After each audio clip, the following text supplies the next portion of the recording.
My name is Scott Fraser. I work for The Food People as a senior trends analyst, and we look at the world through food. We try and find the new food trends, and we try and predict the future in food across not just Scotland but the world too.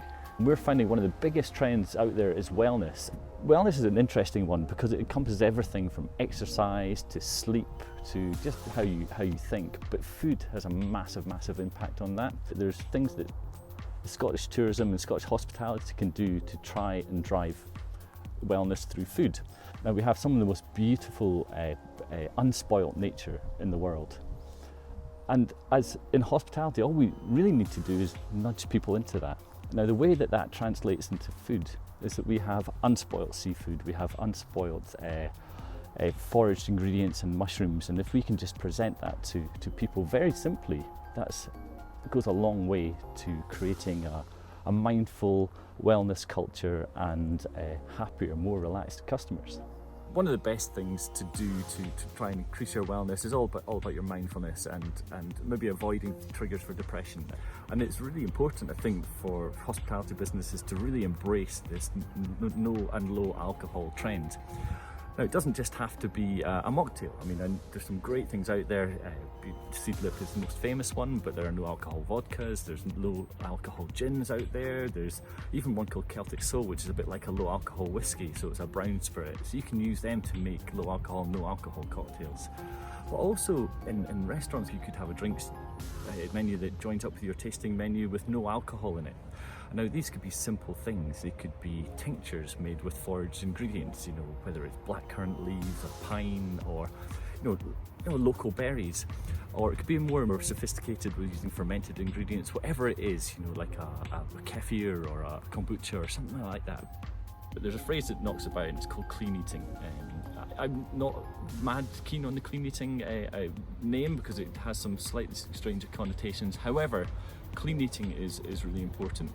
Now, how can we add clean eating into our hospitality? So things like a cleaner eating breakfast option, a cleaner eating lunch option. That could be a salad, it could be muesli, it could be overnight oats, whatever it is. If we can keep it clean, keep it healthy, no fried food and no preservatives, I think that's a key driver for all menu development going forward. Another trend is all about gut health. It's everywhere. We're seeing it in mainstream media, we're seeing it in restaurants as well. And gut health is just all about your microbiome. It's all about those bacteria in your stomach that are making you feel better and think better. Offering maybe some fermented products, so kombucha, sauerkraut, sourdough, all of these fermented products people are understanding as having a real health and wellness significance. If you're not into that, it's about nuts, seeds, it's about raw produce, it's all about lentils, things that are good for our health. Now this may seem a bit of an odd one about people's wellness and thoughtfulness, but when you think about something and when you buy into something, you're more likely to relax, and that goes a huge way for wellness in hospitality. And the big thing is about eating the story. If customers buy into the story of the food that they're eating, they're more likely to enjoy it, they're more likely to relax with it, and they're more likely to go with it.